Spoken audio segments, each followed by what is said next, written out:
Hola, el tema de hoy es tratamiento farmacológico de la infección COVID en adultos. Bueno, pues este tema puede ser muy cortito, tan cortito como ustedes van a ver enseguida, o vamos a expandirnos un poquito más. Entonces vamos a empezar. Primero que nada, pues no hay, no existe en este momento un tratamiento. O sea, es un hecho, no hay. Entonces, como no puedo decir esto, si no aquí se acabaría la clase. Bueno, pues iniciamos. A ver, vamos a ver de qué se trata. Primero un poquito de historia sobre el COVID. En diciembre de 2019 se identificaron casos con criterio de neumonía de causa desconocida. En China tienen protocolos para estar vigilando esto después de que apareció el primer SARS. Entonces, en Wuhan, China, identificaron esos casos que tenían ese criterio de neumonía de causa desconocida. Esto fue en diciembre. Ya para el 1 de enero, ahí mismo en Wuhan, habían cerrado el mercado de mariscos y animales vivos, porque encontraron que había una asociación epidemiológica en el mercado de mariscos. Para el 9 de enero, ahí mismo en Wuhan, informaron del descubrimiento de un nuevo coronavirus. Lo encontraron en 15 muestras ambientales positivas. Inicialmente se denominó N-COVID-19, que quiere decir nuevo COVID-19, nuevo coronavirus 19. 19 es el año 2019 en que se aisló inicialmente. Recordemos que todavía fue en diciembre de 2019, aunque fue hasta el 2020 cuando se identificó, pero la primera vez que se descubrió fue precisamente por acá. Para el 11 de enero reporta la primera defunción en China por neumonía causada por este virus. Para el 20 de enero ya estaba en América. Ahí fue el primer caso confirmado en Estados Unidos, en el área de Seattle. El 30 de enero, o sea, un mes exactamente después, la Organización Mundial de la Salud declara la emergencia internacional de salud pública. Y para el 11 de febrero ya teníamos el nombre. El nombre oficial del virus es SARS-CoV-2, que quiere decir síndrome respiratorio agudo severo, coronavirus 2, porque el coronavirus 1 fue el primer SARS que hubo hace años. Y la enfermedad se llama COVID-19, quiere decir enfermedad producida por coronavirus, y el año en que se identificó, 2019. Por eso muchas personas se confunden con esto. Este es el nombre del virus, SARS-CoV-2, y este es el nombre de la enfermedad, COVID-19. El 27 de febrero se reportó el primer paciente en México con pruebas positivas. Pero doctor, este mapa no es de México, es de Italia. ¿Por qué puse el mapa de Italia aquí? Porque el primer caso que hubo eran personas que venían de Italia, que habían viajado a Italia, al norte de Italia, para ser más exactos, y al regresar a México tuvieron sus primeros síntomas de la enfermedad.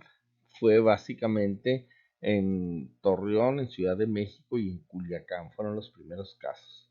Entonces recuerden, SARS-CoV-2 es el coronavirus 2 de síndrome respiratorio agudo y COVID-19 es la enfermedad por coronavirus 2019.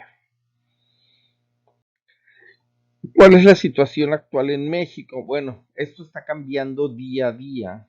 El día que hice esta presentación fue el 6 de junio, entonces hasta ese momento teníamos un acumulado de confirmados de 113.619 personas contagiadas, ya con pruebas positivas, sospechosos 48.273, negativos, o sea, prueba negativa que no descarta la enfermedad, 170.434, 13.511 defunciones y confirmados activos 19.278.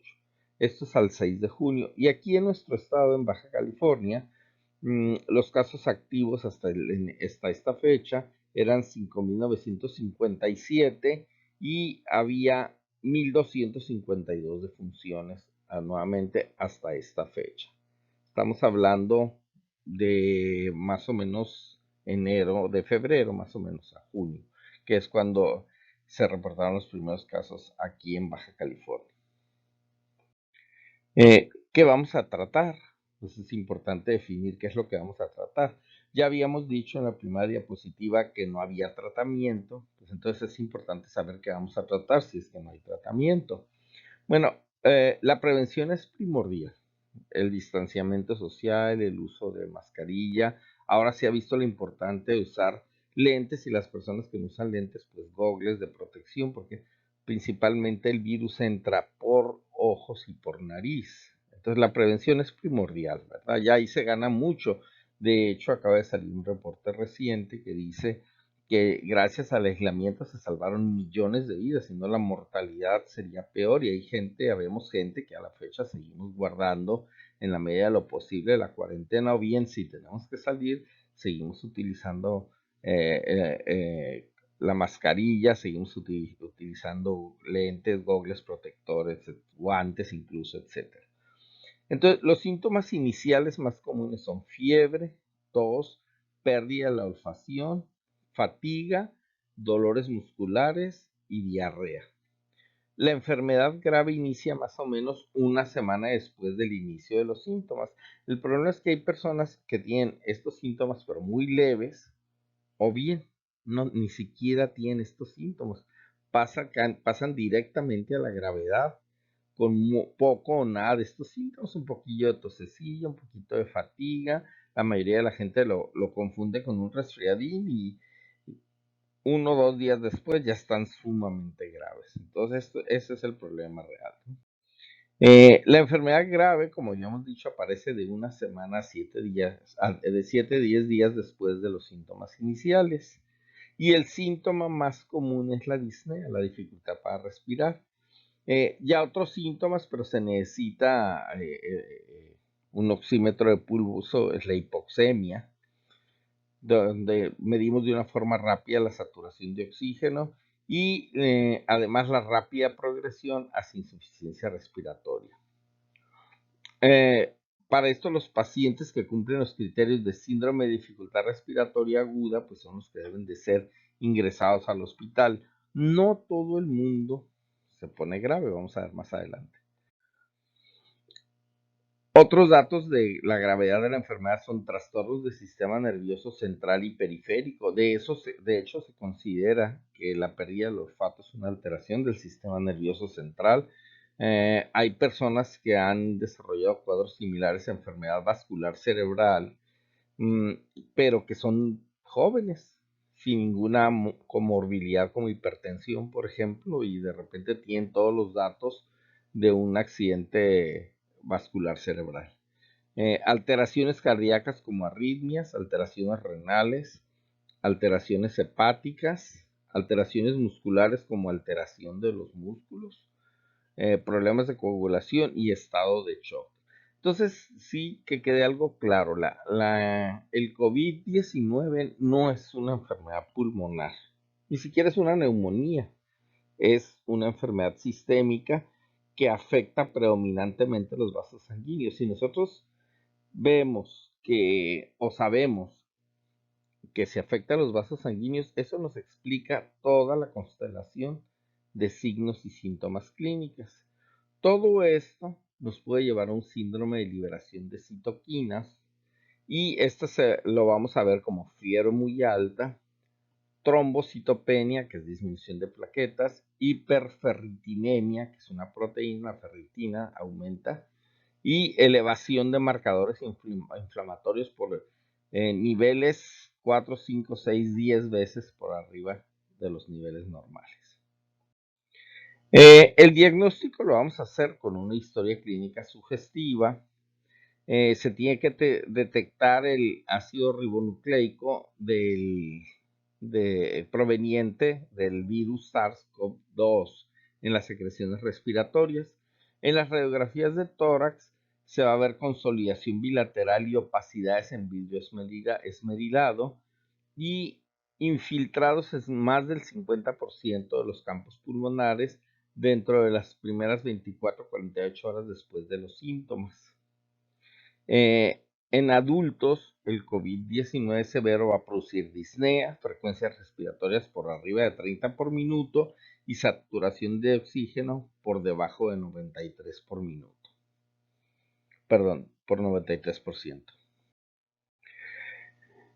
De los pacientes que se infectan con el virus y que desarrollan enfermedad COVID-19, 81% van a tener una enfermedad leve.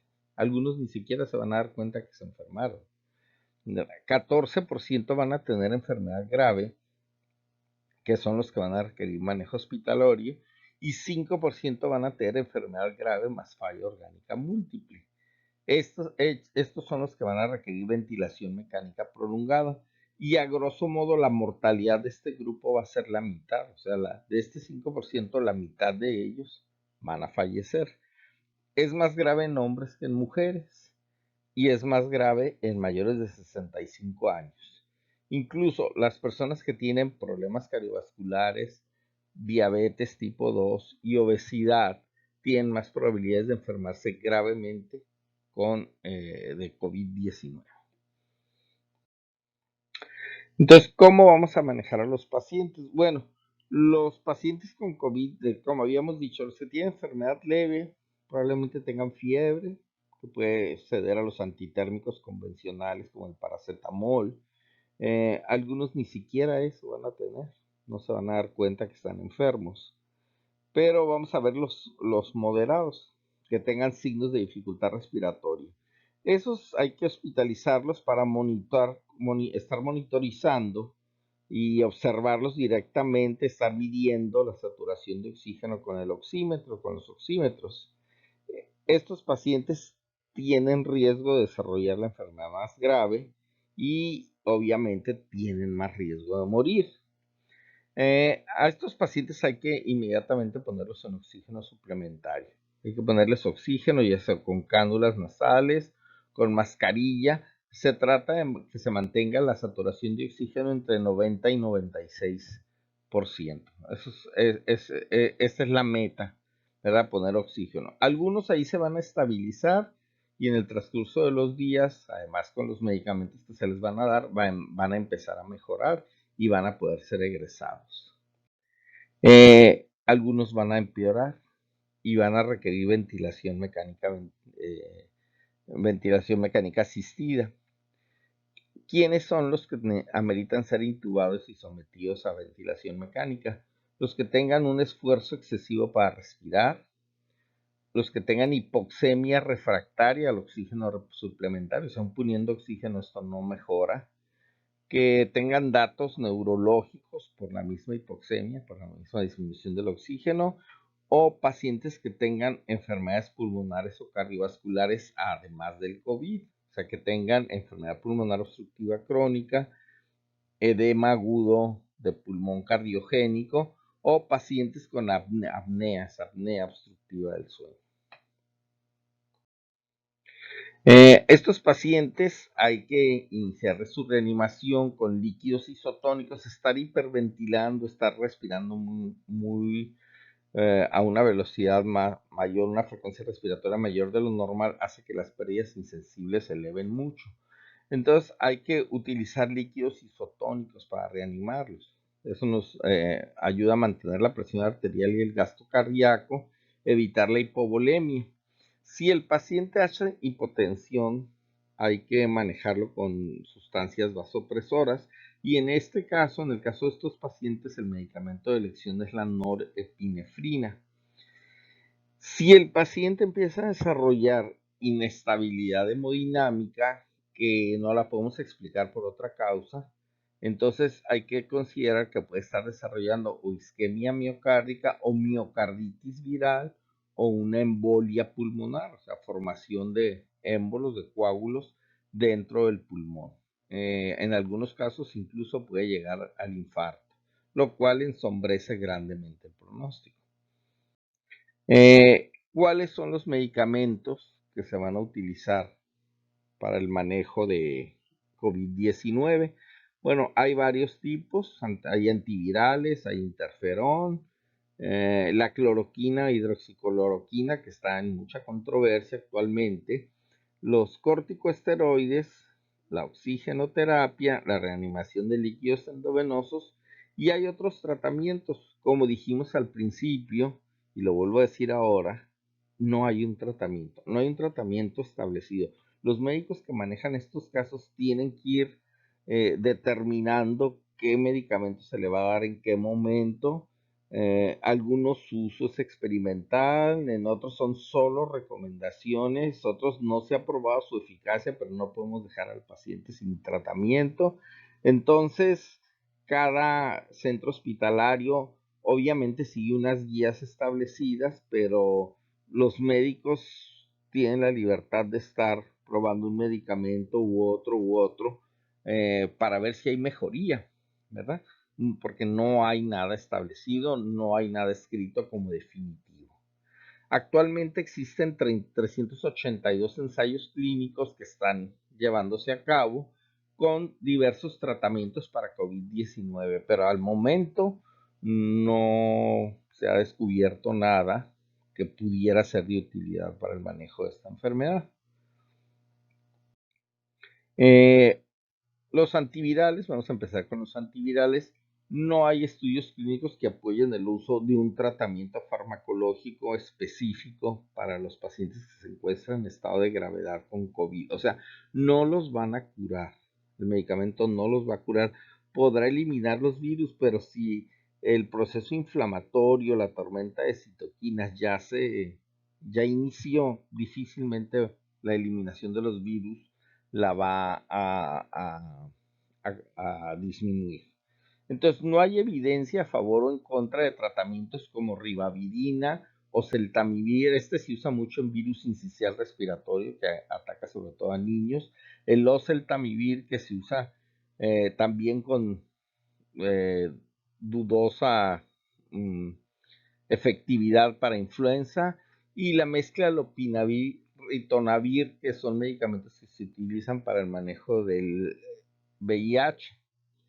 Estos, lo que se trata es disminuir las admisiones a las unidades de cuidados intensivos, ya sea por infecciones con el síndrome de dificultad respiratoria aguda, que fue el primer coronavirus, el síndrome de dificultad aguda del Medio Oriente, y no se encontró utilidad en, en las infecciones por el coronavirus 2 de SARS. O sea, realmente no es útil, pero no hay otra cosa.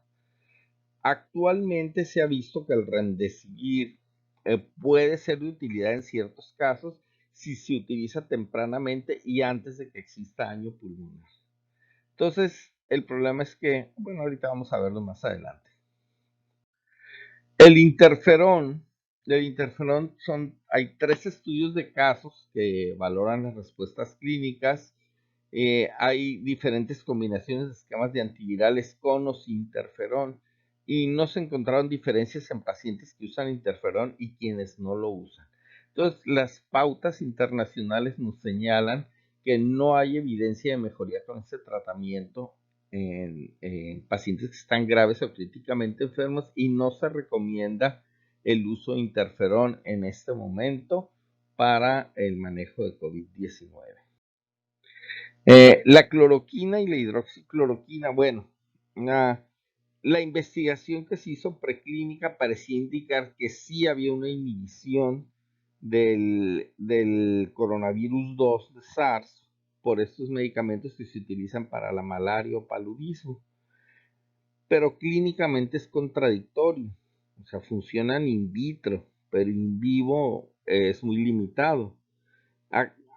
La semana pasada, 2 revistas médicas de prestigio, Lancet y New England Journal of Medicine, retiraron sus recomendaciones y están en espera de nueva reevaluación de los datos. Ellos habían dicho originalmente que no funcionaba, basados en una empresa que recopila datos y hace análisis estadísticos de los mismos. Parece que hubo defectos en los protocolos con los cuales se analizaron estos datos. Entonces se vieron obligados, que es todo un hito, algo que rara vez sucede, a retirar la recomendación de no uso. Ambos medicamentos, tanto la cloroquina como la hidroxicloroquina, tienen efectos secundarios cardiológicos y pueden ocasionar arritmias potencialmente mortales. Entonces, por el momento, estamos en espera sobre confirmación para usarlos.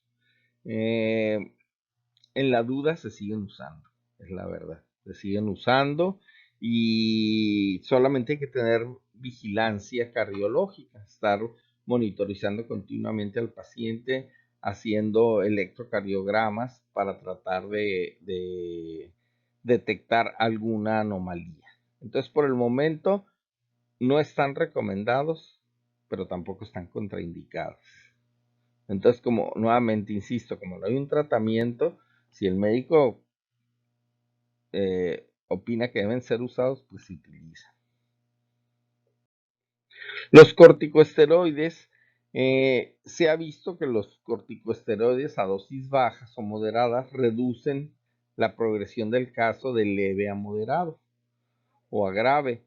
Entonces, el corticoide recomendado es la metilprednisolona, se da en bolos. La dosis es 1 o 2 miligramos kilo día intravenoso para niños o 40 a 80 miligramos por dosis por día. Se utiliza de 3 a 5 días. El oxígeno sí, ese hay que poner al paciente en oxigenoterapia según la gravedad de la hipoxia. La sugerencia es iniciar oxígeno suplementario si la saturación de oxígeno periférica, medida por el oxímetro de pulso, es menor de 92%. Ahí la recomendación es débil, no va a mejorar mucho, pero si baja a menos de 90, fuertemente recomendado poner al paciente en oxigenoterapia continua. Los líquidos intravenosos, hay que hacer una reanimación restrictiva, o sea, no se pueden poner los líquidos al 100% porque hay que evitar darle más trabajo al corazón y evitar también que los pulmones del paciente se encharquen de líquidos. Entonces se llama reanimación restrictiva. Se ponen más o menos 2/3 de los requerimientos basales para el paciente y se utilizan cristaloides, o sea, solución salina fisiológica, solución Harman, y evitar usar coloides o otro tipo de líquidos que normalmente se utilizan en reanimación. Esta recomendación es tanto para pacientes que están en ventilador como los que no están. Si se utilizan altos volúmenes de líquido intravenosos, el paciente puede empeorar, incluso desarrollar edema pulmonar o bien prolongarse más tiempo su estancia en el ventilador. Y obviamente si está en ventilador, está en cuidados intensivos. O sea, aquí lo que se trata es que el paciente, si entra a cuidados intensivos, tratar de que esté el menor tiempo posible. Actualmente los pacientes permanecen de 7 a 14 días en cuidados intensivos y eso es lo que está saturando todas las unidades en todos los hospitales del país, incluso a nivel mundial. Esto obviamente pues va a aumentar la mortalidad de pacientes con síndrome de dificultad respiratoria aguda.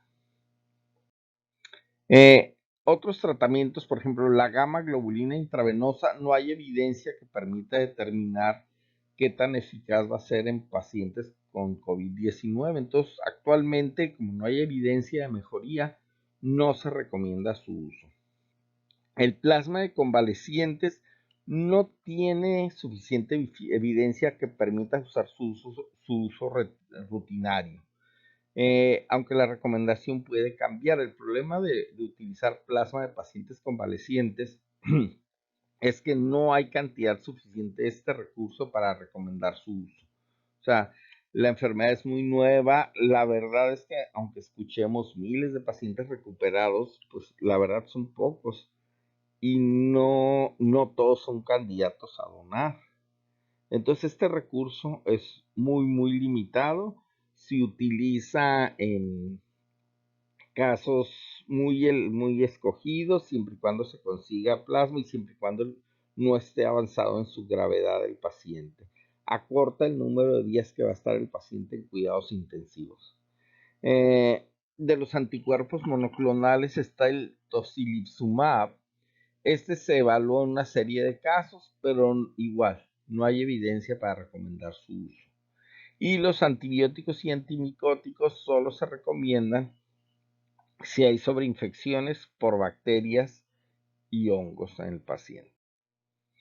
Entonces, las conclusiones son: hay que monitorear cuidadosamente el estado respiratorio del paciente. Hay que iniciar ventilación mecánica en cuanto el paciente cumpla los requisitos, no hay que esperar que se deteriore. El problema es que puede no haber respirador disponible. Si hay hipoxemia refractaria, hay que colocar al paciente en decúbito prono. O sea, esto es boca abajo y se ha visto que han mejorado bastante en esta posición. Usar anticoagulantes para prevenir las trombosis. Usar remdesivir si está disponible, pero en etapas tempranas, insisto, antes de que haya demasiado daño pulmonar, porque ya si el daño pulmonar es muy severo, no va a funcionar. Actualmente el remdesivir no está disponible en la República Mexicana. Probablemente esto vaya a cambiar en un futuro, pero actualmente hay un programa de uso compasivo del remdesivir y se puede solicitar su uso compasivo, pero pues hay que luchar contra la burocracia, porque la verdad cuando se decide usar su uso, cuando se decide usar el medicamento, es porque ya lo tenemos ahí listo, ¿verdad? Porque si van a iniciar los trámites para ver si se lo ponemos a un paciente, lo más seguro es que el paciente fallezca primero antes de tener el medicamento. Para fines prácticos, no existe ahorita en este momento. Hay que adherirse a las prácticas de control de infecciones y como hay incertidumbre respecto al tratamiento efectivo, los médicos deben analizar los ensayos que se están haciendo, o sea, continuamente, ahora sí que 2, 3 veces al día, estar leyendo, estar buscando lo nuevo que ha salido, estar modificando los tratamientos. Cada día están cambiando las recomendaciones. Lo que la semana pasada estaba muy recomendado, ahora no está recomendado. Entonces, continuamente se está cambiando. En este momento no hay ningún tratamiento que nos ayude a curar al paciente de COVID-19. Lo que se trata es de evitar las complicaciones para que el paciente se recupere por sí solo. Algunos se van a recuperar completamente, algunos se van a recuperar con secuelas, algunos van a mejorar parcialmente para eventualmente agravarse y morir, y muchos además van a morir incluso a pesar del tratamiento. Entonces, hasta el momento, esta es la historia natural de COVID-19, pero puede haber cambios más adelante dependiendo de el número de medicamentos que esté disponible, los descubrimientos de los científicos. Les agradezco su atención y les dejo una bibliografía aquí, si quieren leerla. Aquí está. Son los artículos consultados para hacer esta presentación, y pues diario hay que estar sobre ellas, diario, porque si hay cambios importantes. Espero de aquí al día que lo vean, no vayamos a tener algún cambio importante que tengan que volver a hacer la plática. Que estén bien.